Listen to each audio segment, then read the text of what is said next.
What's up, guys? This is Team Balboa Mist, and we're going to be talking about the Namibian people. I'm going to start talking about the surface culture. On the surface, their clothing is mainly Western, but some women like to wear like the European influence dresses with elaborate headdresses, and some of the tribal women will wear just leather straps. Um, but usually the men don't wear like the tribal men don't wear a whole lot of clothes. But a big element of Namibian culture is the the ochre, which is a red element which they rub on their bodies, which um, deters bugs and protects their skin from being burned by the sun. Um, Another part of the culture is the artifacts and the names of the people. Um, Namibian artifacts are hand carved usually, and they usually are figurines or tools sculpted from wood. Um, the most common male name in Namibia is Johannes, and the most common female name is Maria. A typical day in Namibia involves, in the western regions, it's usually how it is here. Students will go to school, and adults will go to their jobs. There's a typical 9 to 5 work life. But in the more rural areas, people will wake up and apply this compound to their skin and then go out and milk the cows and the goats. And then the men will take the cows and the goats to the pasture and they will eat grass and then take the animals back. And then they eat dinner together and then the day is over. Um, some taboos and traditions include you should always greet people, even if they're strangers. Um, you should bring a small gift when you're visiting friends. And when you are greeting someone, you should always give them a handshake. Um, some fun things you can do include going out to the city and spending time at the bars, or going to a soccer event or a concert. Some of the loved music is artists like Lucky Dub, Yvonne Chaka Chaka, and Maladani and the Mahotoli Queens. And that about sums up all of the surface culture.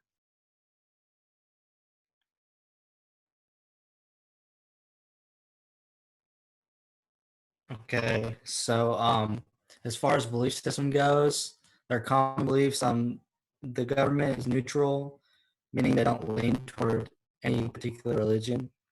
The majority of the country is Lutheran, around 70%.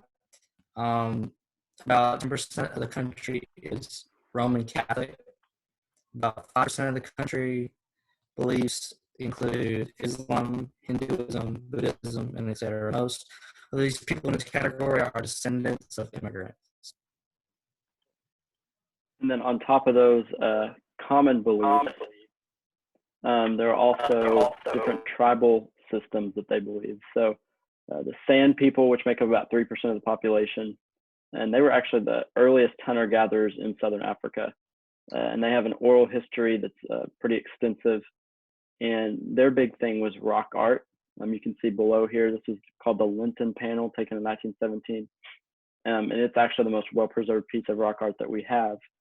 And then they also have a 12,000-page testimony that describes their religious beliefs and their culture. And then the other type are the Himba people. And this makes up about less than 1%. And they're very big on the natural environment, which will make sense because they are farmers and they're actually polygamous. So many of the men will have multiple wives in that group of people, and they will coexist with other populations around the country. So in bigger urban places, they're fine with in being there. And then they worship the god Makuru, and then they also do ancestor worship, but they're mostly monotheistic. And then some do believe in witchcraft or omidi.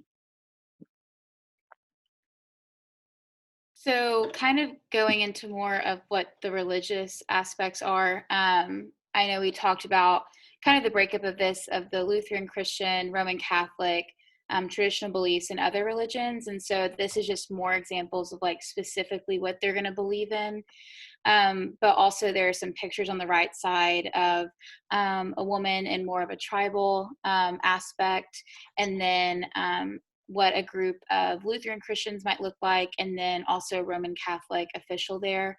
We learned in the interview that we did with Renee that he said a lot of growing up for him was seeing people who kind of fell into like the Lutheran Christian atmosphere, but then was also doing some tribal stuff in the process. And so as a result, these numbers might not be exactly accurate to what the culture is saying, but according to resources and studies, they're proclaimed Christians.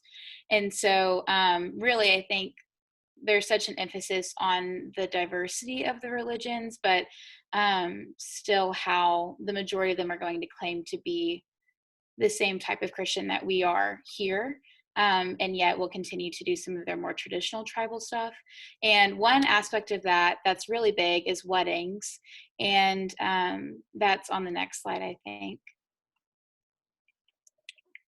Oh, never mind. It's cuisine. So another aspect is food. Weddings is later, but this is a huge part of culture. In any culture, different types of food will symbolize different meetings or different groupings. And so one of the biggest things that Renee even talked about was wild game. And some of these can be kudu, oryx, springbok, eland, ostrich, giraffe, zebra, crocodile. There's a very diverse type of food that they can eat there, but a lot of it's centered around meat. Another aspect is biltong, which is almost like a beef jerky type situation. And they used to have that as survival food, but now it's a snack. And so this is kind of a delicacy that almost all of those can be made from the wild game that's set up above. The next thing that we have is potjiekos, which is kind of a stew, and typically it symbolizes a symbol of community because it's sat on an open flame for 3 to 4 hours. And so traditionally people will circle around it and talk, and as it's stewing, and you know the aroma smells really good, but it's made traditionally in a black cast iron pot, and it's just what a typical stew would be, but it really is a symbol of community. And then a delicacy is kapana and fat cakes. And so this is more street food. This is something that, like, if you're visiting, you're going to eat this like on a normal road, maybe in the capital. And it's one of the favorite foods there. It's also something that you can get as like an appetizer at any restaurant. But this is just a really solid thing to share with your friends while you're in the capital of Namibia. So. Okay, so now on to weddings. Weddings are a really important part of the Namibian culture. Renee even mentioned that in the interview, just of how that's a really good way to sort of have some insight into what their culture's like. So there's a lot of tribal influence when it comes to weddings. So we've got some of those examples on here. Kidnapping the bride is a common tradition. Just before the wedding ceremony, they'll kidnap the bride and dress her in a leather marriage headdress. The presence of the cuckoo at every wedding ceremony is also an important tradition. And so that'll be a grandmother in her 40s or 50s, or sometimes older, who is dressed in bridal patterns and headdresses as a sign of respect to the bride. And so that's an important person at the wedding. And then we've got the Labola, or bride price, is what the groom will pay in order to receive their bride. And so it sounds kind of old-fashioned, but Renee told us that this still takes place in Namibia. So usually it's about 40 cattle that the groom will pay to get the bride, and the marriage is not considered official until the birth of the second child, which is interesting. And then the bride and groom's family exchange gifts of different types of meat. As we saw on the last slide, meat is a very important part of their culture. Meat is always consumed fresh in these ceremonies, and the groom's family will also provide a goat for slaughter at the wedding ceremony.